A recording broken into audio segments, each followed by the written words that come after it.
થોડા દિવસ અગાઉ વિવાદમાં આવેલા આમ આદમી પાર્ટીના વડોદરા શહેર પ્રમુખ ફરી એકવાર વિવાદમાં આવ્યા છે અને હવે આ જે નવો વિવાદ જન્મ્યો છે એ વિવાદ નાનો નથી, કારણ કે આમ આદમી પાર્ટીની જ એક મહિલા સદસ્ય દ્વારા આ જે પ્રમુખ છે એમની સામે દુષ્કર્મની ફરિયાદ જે છે એ પોલીસ સ્ટેશનમાં નોંધાવવામાં આવી છે।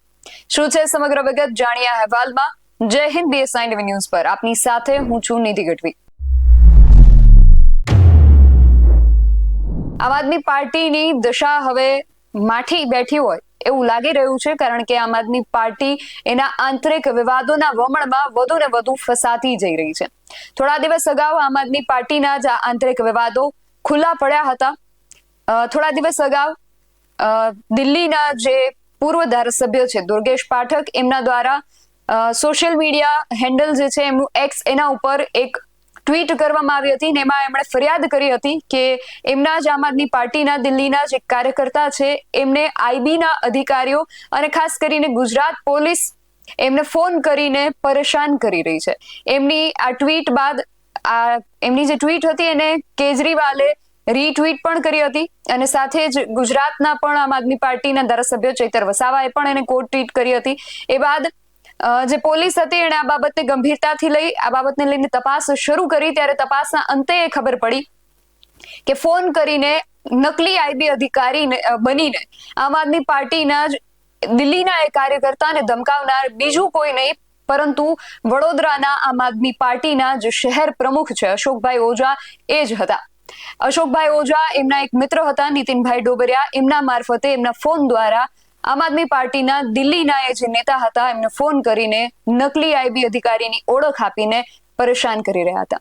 આ બાબતને લઈને હર્ષ સંઘવીએ પણ પોતાના સોશિયલ મીડિયા એકાઉન્ટ દ્વારા આમ આદમી પાર્ટીને ઉપર પ્રહારો કર્યા હતા, પરંતુ આમાં જે કેન્દ્રમાં રહ્યા એ વડોદરા આમ આદમી પાર્ટીના જે શહેર પ્રમુખ છે અશોકભાઈ ઓઝા એ ફરીથી નવા વિવાદોના વમણોમાં હવે ફસાયા છે, કારણ કે એમની વિરુદ્ધ નવી એક અરજી પોલીસમાં દાખલ કરવામાં આવી છે અને આ અરજી આમ આદમી પાર્ટીના જ એક મહિલા સભ્ય દ્વારા કરવામાં આવી છે અને આ અરજી બીજી કંઈ નહીં પરંતુ દુષ્કર્મની ફરિયાદ છે।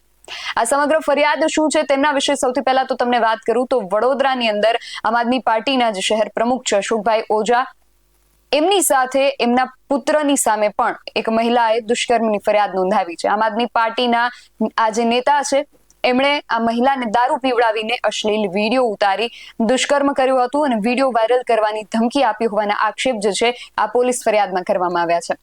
એટલું જ નહીં પરંતુ આજે અશોક ઓઝા છે એમના પત્ની અને પુત્રી છે એમની સામે પણ આ મહિલાએ ફરિયાદ નોંધાવી છે અને આ ફરિયાદના આધારે પોલીસે અશોક ઓઝાની તો ધરપકડ કરી લીધી છે, પરંતુ એમના પત્ની, પુત્ર અને પુત્રીની શોધખોળ જે છે એ ચાલી રહી છે, કારણ કે આ ત્રણ લોકો હજુ પણ ફરાર છે।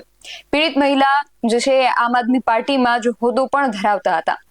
એમણે આ ચારેય લોકો સામે અશોક ઓઝા, એમના પત્ની, એમના પુત્ર અને પુત્રી ચારેય લોકો સામે ફરિયાદ નોંધાવી છે અને ફરિયાદમાં એમણે એવું કહ્યું છે કે અશોક ઓઝાએ એ જે મહિલા સભ્ય છે એમના પતિને સારી નોકરી આપવાની લાલચ આપીને એમને પોતાના ઘરે બોલાવ્યા હતા અને ત્યાં એ મહિલાને દારૂ પીવડાવીને એમની ઈચ્છા વિરુદ્ધ શારીરિક સંબંધ બાંધી અને એમની ઉપર દુષ્કર્મ આચર્યું હોવાનો આક્ષેપ જે છે એમના દ્વારા કરવામાં આવ્યો છે। અને એટલું જ નહીં પણ એ મહિલાની જાણ બહાર એમના નગ્ન વિડીયો બનાવ્યા હતા અને આ જે આરોપી છે અશોક ઓઝા, એણે આ મહિલાની જાણ બહાર આ વિડીયો બનાવી અને એને સોશિયલ મીડિયા પર વાયરલ કરવાની અને એના પતિને દેખાડી દેવાની ધમકી આપી બ્લેકમેલિંગ શરૂ કર્યું હતું। ત્યાર પછી આ બધી ધમકીઓ આપી અને 2024 થી લઈને માર્ચ 2026 સુધી અનેક વખત એમણે આ જે મહિલા છે એમને પોતાના ઘરે, પછી ઘર સિવાય ઘણી બધી જગ્યાએ લઈ જઈ અને એમની સાથે બળજબરીપૂર્વક દુષ્કર્મ આચર્યું છે। આ જે આરોપી છે અશોક ઓઝા, એણે મહિલાને વૈષ્ણોદેવી અને મુંબઈ જેવી જગ્યાએ પણ લઈ ગયા હતા અને ત્યાં હોટલોમાં એમના વિડીયો વાયરલ કરવાની ધમકી આપીને ત્યાં પણ એમની સાથે દુષ્કર્મ કર્યું હતું। અને એ સિવાય માર્ચ મહિનાની અંદર, માર્ચ 2026માં આ જે આરોપી છે એ મહિલાના ઘરે આવે છે અને ત્યાં પણ એની સાથે વિડીયો વાયરલ કરવાની ધમકી આપીને દુષ્કર્મ આચરે છે અને 2026માં જ આજે અશોક ઓઝા છે એમના પુત્ર આનંદ ઓઝા એ પણ આ પીડિત મહિલાના ઘરે પહોંચે છે અને એમની સાથે દુષ્કર્મ આચરે છે। આ જે સમગ્ર બાબત છે એમાં અશોક ઓઝાની જે પત્ની છે મોતીબેન અશોકભાઈ ઓઝા, એમને આ જે પીડિત મહિલા છે એણે જાણ કરી તો એમના પત્નીએ આ જે મહિલા છે એની સાથે બોલાચાલી કરીને ઝઘડો કર્યો અને ઘરમાંથી કાઢી મૂકવાની ધમકી આપી. અને એમની જે પુત્રી છે ખુશી ઓઝા, એમણે પણ આ મહિલાને વારંવાર ફોન કરીને પિતા સાથે વાત કરવા અને પૈસા પડાવવા માટે ધમકીઓ આપી રહી હતી. કપુરાઈ પોલીસે આ જે ફરિયાદ નોંધાણી છે એના આધારે અત્યારે અશોક ઓઝા સહિત આ ચારેય સામે ગુનો તો નોંધી લીધો છે, પરંતુ આમાં અશોક ઓઝાની ધરપકડ થઈ ચૂકી છે. બાકી જે 3 ની ઉપર આરોપ લાગ્યો છે એ લોકો હજુ પોલીસ પકડથી બહાર છે. પરંતુ સામે જે અશોક ઓઝા છે એમણે વળતી ફરિયાદ નોંધાવી છે. એમણે કપુરાઈ પોલીસ સ્ટેશનમાં જ એ ફરિયાદ લેખિતમાં આપી છે. આ અરજીમાં એમણે એવા આક્ષેપો કર્યા છે કે એમણે આ જે મહિલા છે, મહિલા અને એના બાળકને રહેવા માટે એક મકાન ભાડા વગર રહેવા માટે આપ્યું હતું અને એમને આર્થિક અને શૈક્ષણિક મદદ પણ કરી હતી.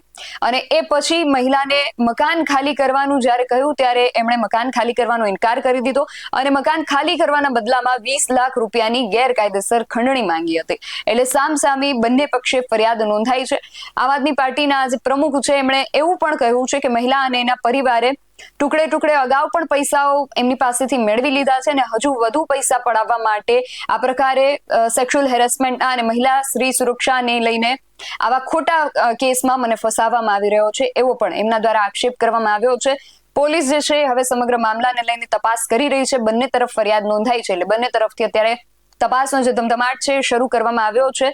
પરંતુ હવે આગામી સમયની અંદર અશોક ઓઝા ને લઈને હવે આમ આદમી પાર્ટી પણ શું પગલાં લે છે એ પણ જોવાનું રહેશે. કારણ કે અગાઉ જે રીતે મેં વાત કરી કે આ અશોક ઓઝા નકલી આઈબી પોલીસ અધિકારી બની અને એમની જ પાર્ટીના નેતાને પણ ધમકાવી રહ્યા હતા અને હવે ફરી એકવાર એક જ અઠવાડિયાની અંદર એમની સામે આ બીજી ફરિયાદ નોંધાઈ છે. એટલે હવે આમ આદમી પાર્ટી પણ પક્ષ તરફી આમાં શું પગલાં લે છે એ જોવાનું રહેશે.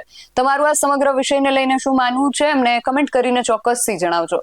આવા જ વધુ અહેવાલો સાથે મળતા રહીશું. તમે મારી યુટ્યુબ ચેનલને સબસ્ક્રાઇબ કરવાનું અને અમને ફેસબુક અને ઇન્સ્ટાગ્રામ પર ફોલો કરવાનું ભૂલશો નહીં. બાકી નવી અપડેટ્સ માટે આપ જોતા રહો BSI ટીવી ન્યૂઝ.